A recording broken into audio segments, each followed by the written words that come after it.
Welcome inside the War Room. I'm your host, Andrew Valancourt, and we're back today for episode 76 of the Dynasty War Room podcast. Today's show is about my guys. It's one of my favorite shows of the entire year, and I have three players at each position that I am planting my flag for that I think are going to be great for both redraft and dynasty. So we're going to go in depth on these players. I have some honorable mentions as well, but this is really the big episode for me where I just tell you all who I am really all about for this NFL season, help you out in your fantasy drafts, your fantasy leagues, and show you some of the players that I am targeting and that I have acquired in my leagues. And so before we jump into those players, I want to first remind everyone to follow us on social media. We are on everything out there. So find us on Twitter or X at Dynasty War Room. You can find our YouTube channel, the same handle. You can find me on social media at Andrew V. Court. And make sure you give this podcast a follow on whatever platform you listen to your podcast on. We're on everything out there. So Spotify, Apple, YouTube, you name it, we're there. So go make sure you follow along. That way you don't miss any future shows. If you feel so inclined, I greatly appreciate a 5-star review. That really helps the show out. And but just you're listening to the show, downloading, and that really helps out as it is. So I do appreciate you listening, and go find us on social media. Again, as I mentioned, happy to follow back, answer any questions you might have, and get things rolling here as we enter the NFL season. So before we jump into the quarterbacks, we'll go with the QBs first. I want to tell everyone about my friends at Fast Draft. So Fast Draft is a new fantasy best ball app. It's a super quick and fun way to draft, take some of the grind out of fantasy football, and Fast Draft is giving away over $250,000 in prizes this year. They have all rookie tournaments, all flex tournaments, even all defense tournaments. They have all kinds of different contests going on that you can check out, so I highly recommend you do so. The drafts are 20 seconds per pick. You can wrap them up in just 5 minutes. And if you sign up with code WARROOM, Fast Draft will double your first deposit up to $50. That's right. Just use code WARROOM to double your first deposit today on Fast Draft. All right, so let's move on into the quarterbacks. And like I said, 3 names at each position. I'm going to give you their dynasty value right now according to Keep Trade Cut, along with their current redraft ranking or the redraft ADP from Sleeper. So I think that's relevant, especially for my guys. It's a bit redraft focused. Obviously, Dynasty certainly plays into it, but these are players that I think are good in pretty much any format for this year. So number 1 on my list for the quarterback position is going to be Denver Broncos quarterback Bo Nix. So he is the number 8 quarterback in redraft right now on Sleeper, and the number 7 dynasty quarterback according to Keep Trade Cut.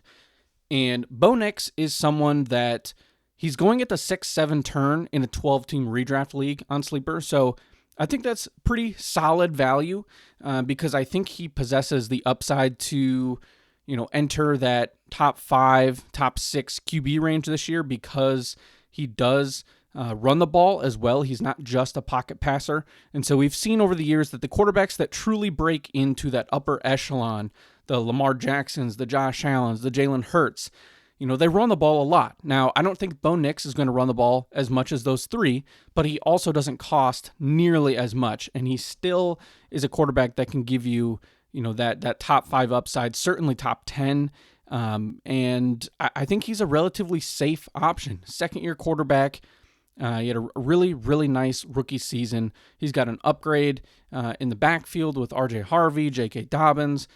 Cortland Sutton is back on a new contract. Evan Engram is there at tight end. So the team in general should be better. Year 2 for guys like Troy Franklin.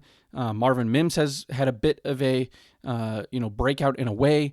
And Pat Bryant is there as well. So lots of nice weapons. I like the offense. Sean Payton getting things rolling in Denver. He had 430 rushing yards last season, which is a really, really nice baseline. I think he can do that same thing, if not more, this upcoming season. And I think what really intrigues me the most about Bo Nix is while he was the QB7 last season, he got significantly better as the year went on. His 3 worst fantasy games came in the first 4 weeks of the season. And so I think now, we've seen him get settled in. He's got the trust of the coaching staff. He knows the receivers. And I think he's in for a nice season. Now, certainly, it's always a risk in terms of these sophomore year quarterbacks where they take a step back when the league figures them out. But Bo Nix, I think, plays a style of football that is, it fits the Sean Payton offense very well. It's, I don't want to say he's Drew Brees, but you can see some of the similarities in their style of play with accurate throwers, their high completion percentage. They just run the offense very well. And he could be that kind of fantasy quarterback and really return some nice value in both redraft and dynasty this year. My second my guy at quarterback is another second-year quarterback, and that is Drake May of the New England Patriots. He is the number 17 quarterback off the board in redraft, the number 8 dynasty quarterback, and he's going right now at the 12-13 turn in 12-team redraft leagues on Sleeper, which is an incredible value. I got him there in a league recently, and I have him as my QB2 in that league because he's going so late. Now he'll probably end up being the starter for me in that league. I'm pairing him with Kyler Murray, and I think Drake May is another one of these guys that, he's got some experience, and now here he is, year 2. He's got the rushing baseline. So that's going to be kind of the common theme here is, I like these quarterbacks that can get you some rushing yards because it just elevates the floor for these players. He's got an upgrade in receivers. He's got an upgrade at both running back and offensive line. And he's got an upgrade with the coaching staff. So Mike Vrabel comes in. Will Campbell was a top 10 pick in the NFL draft at left tackle. New running back there with Stevenson. And Stephon Diggs is certainly going to be helpful along with Kyle Williams for Drake May and his development. So not Stevenson's not the new running back. It's Henderson, of course. Travion Henderson, the electric rookie that's going to help out that backfield in New England. So he's going to be paired with Ramondre Stevenson, and I think that's a pretty solid running back tandem. So everything as a whole should be much improved for the Patriots offense, and Drake May is going to lead the way. I think he's going to outperform that 17th quarterback off the board price tag in redraft. I think he'll live up to the QB8 price tag in Dynasty. And he didn't even play the full season last year. So he only played 10 games with more than 80% of the snaps. And so I think those rushing totals will actually increase. I think he's going to have over 500 rushing yards this year. He's a better rushing quarterback than Bo Nix.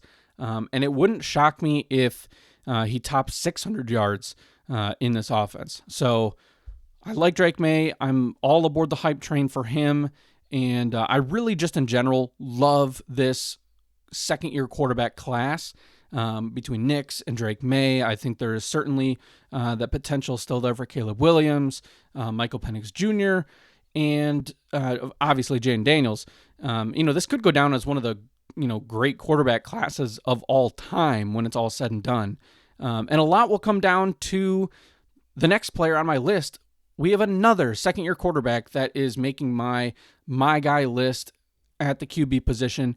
And if you've listened to this show for any length of time, this is not going to be a surprise to you. Minnesota Vikings quarterback J.J. McCarthy, he is the QB 19 in redraft and the QB 16 in Dynasty. The Dynasty price tag cooled off a little bit recently with some, up and down training camp reports, which I think is good that the price came down just a little bit because he was getting steamed up maybe a little bit too much to the point where, he was definitely costing you a lot to go after him. And he still does, but 13th round in redraft, he's essentially an afterthought. And Dynasty, he's, while still certainly highly thought of, the hype has, given that it's slowed a bit, has made him a little bit more acquirable. And, now that it's setting in, okay, he's finally getting on the field. This isn't just, off-season hype train type stuff. But I'm still all in. I think he's going to be a really good NFL quarterback. First round pick. Kevin O'Connell offense that supported Sam Darnold and led him to become a starter elsewhere in the league with a huge contract. And if Sam Darnold can do it, so can J.J. McCarthy. J.J. McCarthy is a more talented player. He is a very efficient quarterback. He won the national title, obviously, at Michigan in college. And while he was not one of those guys that stuffed the stat sheet, he did what it took to win. He's really good on third down. He's good in those clutch situations. And I think in a system that's going to throw the ball a lot more, and he's had a full year to soak things up on the sideline. So he's had time to learn the playbook. He's going to be a little bit more comfortable. He's not a true rookie anymore, even though from a playing time standpoint, he's going to feel that way. He's got elite weapons. I mean, Jay Jettas, Justin Jefferson doesn't get much better than that. Jordan Addison missing the first few games is a bit tough for McCarthy, but he'll be back after 3 games, and so I think he'll be perfectly fine. T.J. Hawkinson is there at tight end. And between Jefferson and Hawkinson, that's still better than what a lot of young quarterbacks get to deal with when they enter the league. So J.J. McCarthy at QB 19 price tag in redraft and 16 in Dynasty is absolutely on my guy list. All right, so I got one honorable mention, and these are players that I think, made it into the conversation for me, but ultimately they didn't quite reach the same excitement level for me as the 3 players that actually made the list, but they're still players that I think are in for good seasons and are worth mentioning. And so the honorable mention here at the QB position is going to be Dak Prescott from the Dallas Cowboys. He is the 13th quarterback off the board in redraft, 21st in Dynasty, and this is a situation for Dak Prescott where Dallas is going to have to throw the ball a ton. Javonte Williams, I think, while a fine late-round dart throw for fantasy, he's a player that I think will have a solid season simply because of the volume. He's not an elite running back.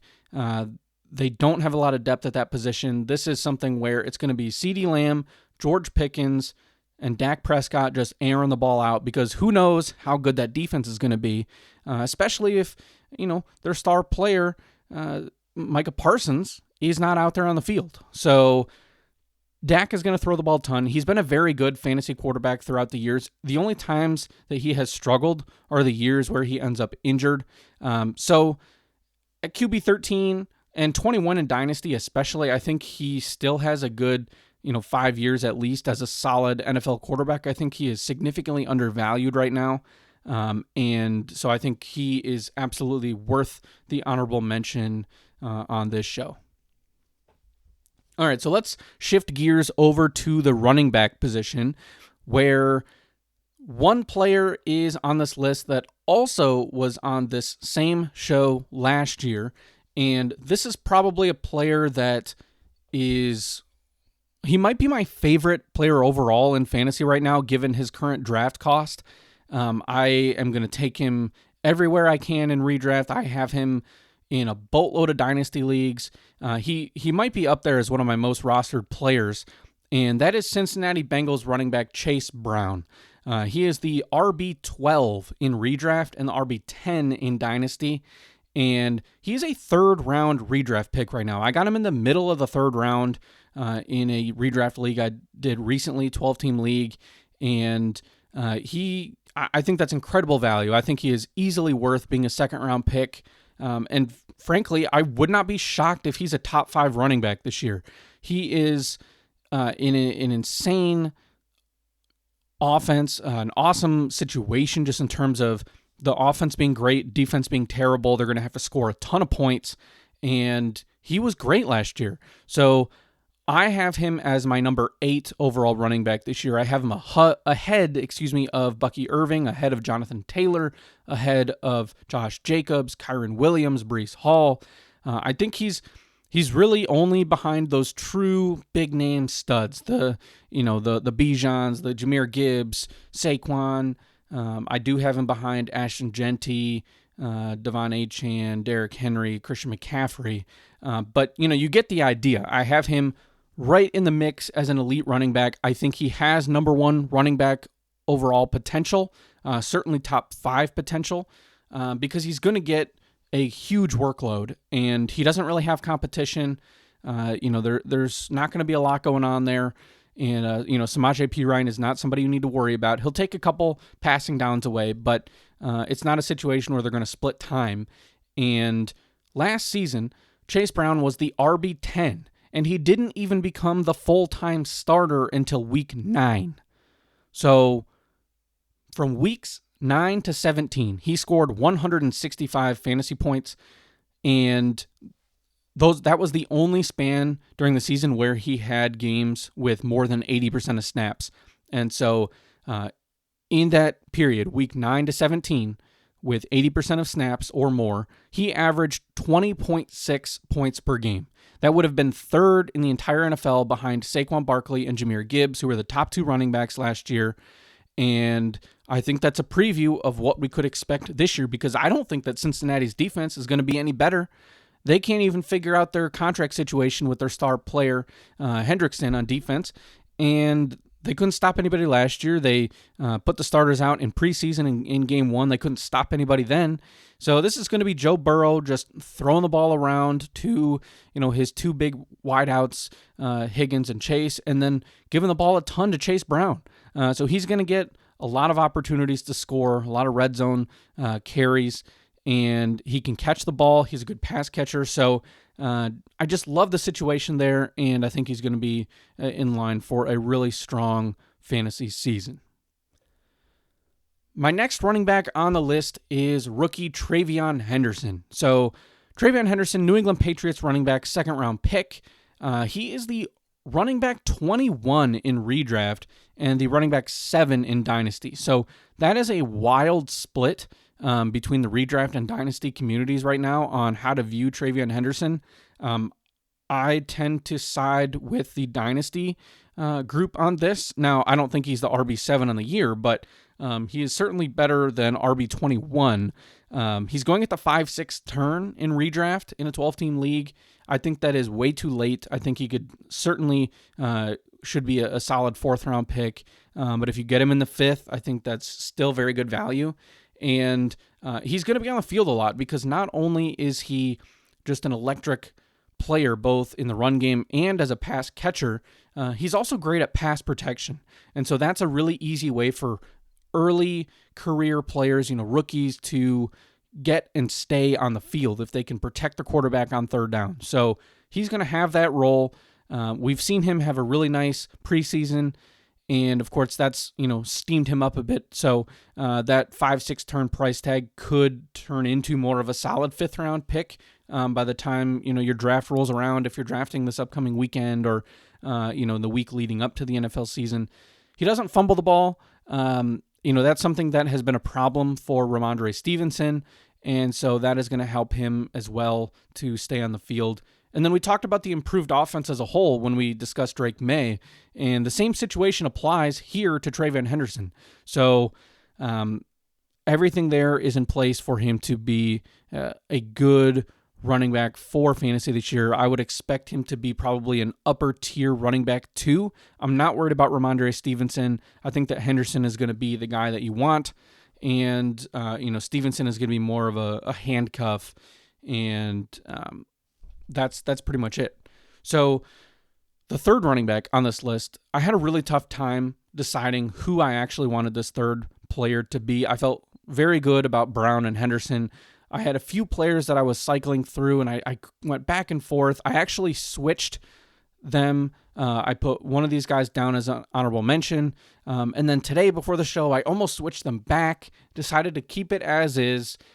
So I feel slightly less confident about this 3rd name than the first 2, but still I feel very good about this player for fantasy this year, good enough to make him a my guy. And that is another rookie, another member of the Denver Broncos, and that's R.J. Harvey. So he's the running back 23 in redraft, the running back 18 in Dynasty. And I think one of the primary reasons that he's making this list is not because I think he's going to be like a top 5 running back this year. I think the draft cost is far too low. I think he's a smash pick in the 6th round of redraft leagues. He is someone that he could lose some touches to J.K. Dobbins early. In fact, it's probably going to be a solid committee in the first few weeks. But I fully expect R.J. Harvey to be the guy that you want by the time we get later in the season. And Harvey can do it in the passing game as well, which has been a really important part of the Broncos offense and Sean Payton offenses throughout the years. So Sean Payton running backs, they love to catch the ball. Bo Nix loves to dump the ball off. And last year, Javonte Williams caught 52 passes in what was a very split backfield. So Jaleel McLaughlin caught a bunch of passes as well. He had more than 20 receptions. So as a backfield overall, there's a lot of receptions to go around at the running back position, and RJ Harvey should get the bulk of that. And so given where you have him in terms of ADP in the 6th round, you're not passing up on a lot of other elite talent. There's not going to be a lot of guys there that can have the potential to finish top 12 at their position that Harvey does. So I think another player that probably a mid-range RB2 and is worth being drafted a few spots ahead of where he currently is in ADP. And I think that rookies, especially running backs, and in particular from this class, they're pretty good bets in fantasy because rookies at the position tend to outperform their draft cost, and the path is there to success. The Broncos should be a good team. I'm projecting them to be a playoff team, and so I want pieces of that offense, and Harvey certainly fits that bill. All right, so let's talk about the 2 honorable mentions here. So normally I'm just going to have one, but I have my one honorable mention that I had originally placed as a my guy, and then I have another that is more of a late round dart throw sleeper pick for Dynasty that I like enough that I want to include him in the show as an honorable mention. So let's start with the first name, and that's Tony Pollard, running back for the Tennessee Titans. He's a veteran. He's 28 years old, but he's the running back 27 in redraft and the running back 35 in Dynasty. And Tajay Spears has been his competition. He has an injured ankle. Sounds like it's a possibility that Spears may miss some time to start the year. He may be back. We'll see. But either way, he's missed the preseason. Pollard is going to be the guy, at least to begin the season again. And I think he's going to hold on to that role. He still is a very talented player. I think that the Titans obviously have improved their quarterback with Cam Ward. I think their offensive line has taken a step forward, and they have some improvements there. And Pollard should be a true 3-down workhorse that you can acquire for pretty cheap. I mean, you can draft him, RB27 in redraft. We talked about how RJ Harvey at the 23rd position in ADP, is going in the 6th round. Pollard you can get in the 7th. I mean, this is a situation where you don't even necessarily have to draft him to be one of your top 2 running backs. You can get him as your 3rd or 4th guy in redraft. He's a very cheap acquisition in Dynasty. I think you can probably get him for a 2nd round pick, and he will be a solid starter for you. I don't think he's going to be someone that, again, blows you away with a top 12 finish, but mid-range RB2 I think is certainly in the cards. I think he can outperform his current ADP. I think that his Dynasty value is more than reasonable. And if you need someone to beef up your running back room, if you went and loaded up on receivers early, Tony Pollard could very well be your guy, and I think he'll be in for a solid season, assuming the health is there, which of course goes for everyone. But I do like Tony Pollard this year as a later round starting running back. Now the second honorable mention at the position, my late round dart throw, is going to be Houston Texans running back Woody Marks. So he is the running back 59 in redraft and running back 60 in Dynasty. He's a rookie. He's an older rookie, so he played a long time in college. I think 5 or even 6 seasons. And then he came to the NFL. I believe he's 24 years old. He is a pass-catching running back. That is his specialty. He is not someone that is really viewed as a between-the-tackles runner. He was an elite pass catcher in college, and Joe Mixon has an injury that is likely going to cost him at least the first 4 games of the NFL season, if not more, and Nick Chubb is washed. So that leaves Dameon Pierce, Woody Marks. Nick Chubb is obviously going to get first crack at being the early down grinder, the goal line back, but Dameon Pierce is someone that I don't know that he can hold off Woody Marks to. Woody Marks is already going to get a lot of passing work. The team traded a future day 2 pick to draft him in the 4th round. And so he's going to be on the roster. He's going to have a role. He catches the ball. Targets to running backs are worth significantly more than carries in fantasy football. And he's going to have that job. So 2-minute warning, 3rd downs. He is somebody that can move the chains. And he's not a bad runner either. I mean, he scored a touchdown in their preseason game this weekend. And so he's going to get some carries. And I would expect him to be in some sort of committee with Nick Chubb, assuming that he can shut out Dameon Pierce at least to an extent.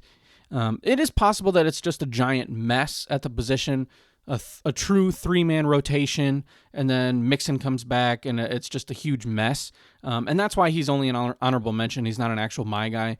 You probably don't even need to draft him. You can pick him up off of waivers.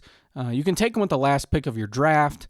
But he's somebody that could give you some early season value in PPR leagues, especially deeper leagues and in Dynasty. But definitely somebody worth a stash just to see what can happen, because I do think there is some potential there for Woody Marks. All right, so let's talk wide receivers.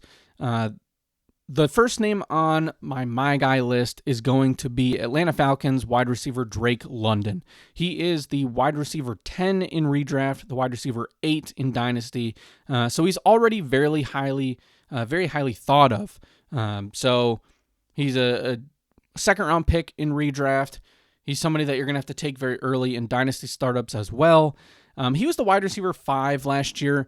Now, it's a bit deceiving because he had a huge 40-point week 18, which, of course, didn't count for people in fantasy. So it's, again, a little bit deceiving. He was really more close to the wide receiver 10 or so mark, but still very good. So a low-end wide receiver 1.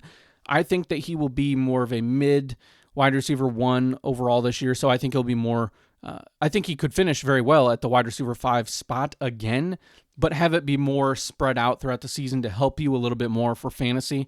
And I do think he even has wide receiver 1 potential because he's going to get a ton of targets from Michael Penix Jr.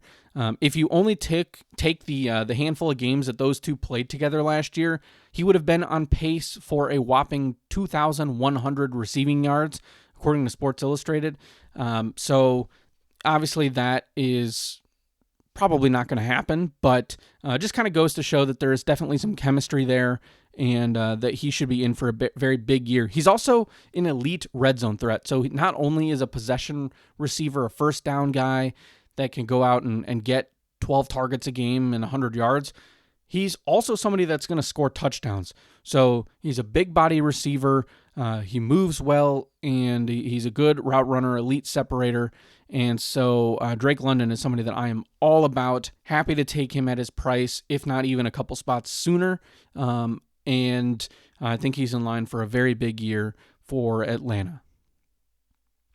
Now, the next wide receiver on this list is a former Atlanta receiver, and that is Calvin Ridley of the Tennessee Titans. So he is the number 32 receiver in redraft, number 45 in Dynasty. And Calvin Ridley is a player that, while he is getting up there in age, he was the wide receiver 28 with Will Levis last year, and we all saw how that went. So certainly an upgrade with Cam Ward. He's the only wide receiver really that's worth paying attention to here, at least for redraft. And Cam Ward is somebody that is always looking downfield. He's trying to extend plays. He'll throw interceptions because he's going to be taking chances down the field. He kind of reminds me a bit of a combination of like Caleb Williams and Jameis Winston. Somebody there's going to be interceptions. He's an improviser. He's going to air the ball out, take risks, And when it pays off, it's going to be awesome. It's also going to result in a lot of, bad moments. But hey, he's a rookie. It's going to happen. But he's the number one pick. They're going to give him all the opportunity in the world to, to make those mistakes, to learn. And he showed some good chemistry with Ridley in the preseason. And he's going at the 6-7 turn in a 12-team redraft league on Sleeper. So I think that's pretty good value, because I do believe that he'll be startable. I think he can be a top 24 wide receiver and outproduce what he did last year, and certainly outproduce his wide receiver 32 ADP. So Calvin Ridley is my guy for those reasons. My third and final my guy at wide receiver is going to be Indianapolis Colts wide receiver Josh Downs. So he is the wide receiver 48 in redraft and 40 in Dynasty. And the first thing here is that he injured his hamstring recently, and so he's missed some practice time. So obviously that could affect this pick in a pretty big way. However, assuming he's ready to go for week 1 and he stays healthy, I expect some really big things from Josh Downs. Daniel Jones was named the starting quarterback, which is great news for Josh Downs. It's probably better news for Josh Downs than really anyone else on the team, because Downs is somebody that needs targets. He is a slot PPR machine. So this is someone that, with Daniel Jones, who peppered Wan'Dale Robinson in New York, is going to have some opportunities here with Daniel Jones in Indianapolis. Downs is a much better player than Wan'Dale Robinson. He had some really nice games last year, while Anthony Richardson was not the quarterback for the Colts. And so now that Jones is going to be the QB for the foreseeable future, Josh Downs is somebody that I think absolutely will outperform his ADP as the 48th wide receiver off the board. You can take him late. You can bring him off the bench. But I think he's somebody that you're going to be able to start right away in deeper leagues. So if you're in a dynasty league with 2, 3, or 4 flex spots, or you're starting 3 receivers and a flex or 2, whatever your situation is, I think Josh Downs is going to be somebody that you can play, and he's going to have enough targets to really rack up some solid PPR totals. I'm not expecting him to be much of a touchdown guy, and so if you're in a standard league or a half-point PPR, maybe you aren't as excited about this pick. But in a full PPR league, Josh Downs should absolutely return some value on his current wide receiver 48 price tag, and I would imagine he'd be top 36. So a solid wide receiver 3 with wide receiver 2 upside, and that's if, of course, Daniel Jones stays the starter and does not play terribly, which is a risk even in and of itself. But Josh Downs, I'd certainly like the potential young up-and-coming receiver that was talented out of North Carolina. So he is the third wideout on this list. Now, my honorable mention is going to be Ladd McConkey of the LA Chargers. He is the wide receiver 11 in redraft, 10 in Dynasty. He's just a pure stud. I think he's going to be great. He's going to be awesome this year again. I didn't put him as an actual my guy because I didn't think it would be entirely fair to put 2, top 12 wide receivers on the list. I think that's a bit of a cop-out. And so I went with Drake London because I do prefer London to McConkey this year. But McConkey is somebody that I think is worth his draft cost. I think that he will remain the number 1 receiver on this team by a by a pretty significant margin. Even though they signed Keenan Allen and brought him back, they added Trey Harris, a couple other guys, but he is the number 1. The coaching staff loves him. Justin Herbert has a great connection with him, and I think he is someone that you can just comfortably plug into your lineup every week, never have to worry about it, and I like him a lot. So I've come around a ton on him from when he was a rookie, and I was a bit slow to kind of come to the table on him given his lack of college production. But now I'm fully aboard. He's great, and he's going to be an honorable mention on this list. All right, so let's head on over to the tight end position, where every year it's a bit of a challenge to find 3 players that I really like, given that the position doesn't have as much depth. But I do have 3 names that I like a lot, and one of them is a bit more dynasty focused. The other 2, more redraft, but of course still applicable to dynasty. And so we'll kick things off with my number one pick at tight end. He's really my top target at the position in redraft leagues because of where he's going, and that is Green Bay Packers tight end Tucker Kraft. He is the tight end 14 in redraft and number 8 in Dynasty. He's going in the 10th round of redraft leagues right now, which I think is really good value. I would probably happily take him a round or two earlier than that at least, or certainly at least ahead of a number of the other tight ends. I think he's far too low on the list. And he was the tight end 10 last year with a struggling Jordan Love, lower pass volume. I'm expecting a little bit more volume this year out of Love and the Packers. And there's a realistic possibility that Tucker Kraft could be the number one target in Green Bay. I mean, there's Matthew Golden, that's going to be a rookie. Romeo Doubs is there. Christian Watson's hurt. Jaden Reed is more of a part-time player that will certainly be explosive, but probably not going to rack up a ton of targets.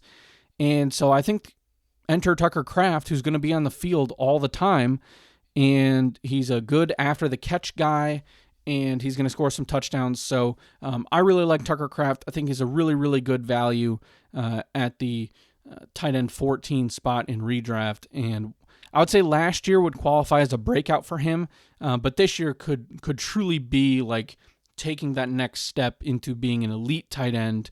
And so given that potential and the fact that at a minimum, I think he's going to be a very solid tight end, he definitely is going to be on this list here as my guy.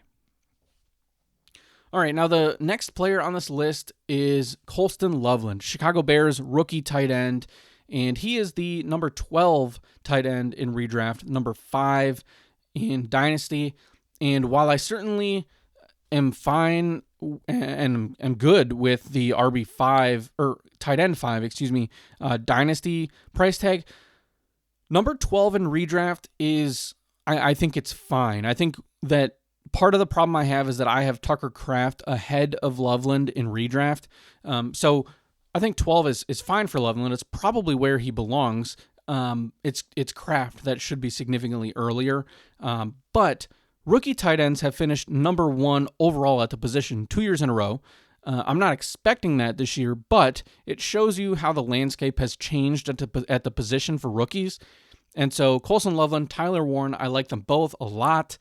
And Loveland, I think, is going to take the starting job away from Cole Kmet sooner rather than later, if not week 1. He's already done a lot of work in preseason with the starters, and so I really like the upside. His success is going to depend a lot on Caleb Williams, but assuming that next step is there, I think he's going to be very Sam Laporta-esque in this offense, and so as a 9th-round pick in redraft, I think that's a fine price to pay. I don't think he's getting steamed up too much given his hype as a rookie. So I like the spot. I think he is someone that in Dynasty, we've talked about him a ton this year, that he's an aggressive target for me. I took him in a ton of rookie drafts. And so I really like him. I love Tyler Warren as well. He could very easily be on this list. This is not a situation where I have Loveland and I don't like Warren. I like them both a lot. I'm happy to have either one, both in redraft and a dynasty. But Loveland is just the guy that I've identified as really being kind of an elite talent. And so he's going to make this list as my guy. Now, the third and final player on this list as my guy is Brenton Strange, tight end for the Jacksonville Jaguars. He is the tight end 21 in redraft, 19 in dynasty, and he is someone that I think is a really solid value and sleeper. So he had 40 catches for 411 yards and 2 touchdowns last year. He started a handful of games with Evan Engram out. He had some pretty good chemistry with Trevor Lawrence early in the season before he became a starter. And now Evan Engram is gone. So no competition at all at the tight end spot. It's going to be more competing with Brian Thomas and Travis Hunter, who are probably going to be 1 and 2 for targets in this offense. So that fact hurts a little bit in terms of capping the upside, but he still very well should be better than the tight end 21 overall this year. So he's a former second-round pick. He's only 24 years old. He did have one game last year where he had 12 targets, 11 catches. That was in Week 15. So I think that's where a lot of people remember the name from, as he kind of had that big 1 week, and then he didn't do a ton else the rest of the year, but at least was on the field, getting experience. He was a decent enough player, and I think the situation is much better this year for him, where he gets to play with Lawrence, and he's going to have a much, much higher snap percentage. And so for the price tag at 21st at the position in redraft, 19th in Dynasty, I think those are great prices to buy in on. And especially in redraft, you don't have to draft him as your starter. You can have someone else several rounds ahead of him, and then still have him on your bench and hopefully get that breakout. And then all of a sudden you can either put him in your lineup or you have a great trade piece. And certainly in Dynasty, I think he's someone that if you need either depth, he's a good piece to have, or if you're a younger team that is rebuilding, up and coming, he's certainly someone to take a flyer on there and hope that he can become a part of your future. So Brenton Strange, the final tight end that is on my guy list. Now, my one honorable mention at the position here is going to be another rookie. So we have a lot of rookies that made this list overall this year, which is a lot different than how I normally play fantasy football, particularly, obviously, with redraft. I tend to shy away from rookies, but I've changed my ways a bit because there's a lot of rookies this year that I like, and I think the draft cost is pretty solid. And so another guy that is on that list, and is going to be an honorable mention, is New York Jets tight end Mason Taylor. So he is someone that is being drafted as the tight end 26 off the board in redraft. He's the tight end 14 in Dynasty. So certainly a bit higher cost to acquire in those Dynasty leagues. He was going mid to late second in rookie drafts back in the spring. But this is a situation in New York where he should start right away. He missed some time with an ankle injury, but he's back. He's ready to go. He was already working as a starter when he first hit the field, and there's nobody else to throw the ball to in New York. I mean, it's Garrett Wilson and then no one. We're talking Josh Reynolds as the wide receiver 2. Breece Hall should get, a nice set of targets in the passing game, but Mason Taylor is going to be on the field. He's also working with members of a former Lions coaching staff. Tanner Engstrand is the offensive coordinator who was with Detroit under Ben Johnson. And so he knows how that system works. He could certainly see a Sam Laporta-like role. And so simply by the fact that he was a second-round pick and there's a strong need at the position for the team, he's going to be on the field. He's going to get volume, and that's going to lead to some success. And he'll certainly be better than tight end 26 in redraft. So another player that you can take at the end of your draft, stash him, see how he does. I would imagine that he will get better and better as the year goes on. And Justin Fields, even though he is a running quarterback, has always been pretty tight end friendly. He's not afraid of the dump offs. He had a nice connection with Cole Kmet, especially in the red zone in Chicago. And so Mason Taylor could be in for a nice little surprising year with the New York Jets. All right, so there you have it. There are my guys across all the positions this year. I'm really excited about this group. These are players that I'm targeting, that I'm going after, that I think are just going to be in for really good, strong fantasy football finishes. And I know the my guy show name and everything really got popular with the fantasy footballer. So I know a lot of podcasts and content creators do this now, but I kind of view them as the originators of this idea. So shout out to them. Great podcast as well. Of course, they're one of the biggest, fantasy football podcasts out there in the world. So go check them out if you have not already. And let's go through the list real quick here before we sign off. We're gonna take a bit of a break here leading into the NFL season, so this will be the last off-season podcast until after Week 1. So we'll be back in September, and we'll talk about all the Week 1 games, get everything going, have a nice big show, But for now, this will be the last one for a couple weeks. And so my quarterbacks, my guys for 2025 at quarterback are Bo Nix, Drake May, and J.J. McCarthy, with Dak Prescott as an honorable mention. My running backs are Chase Brown, Travion Henderson, and R.J. Harvey, with Tony Pollard and Woody Marks as honorable mentions. My wide receivers are Drake London, Calvin Ridley, and Josh Downs, with Ladd McConkey as an honorable mention.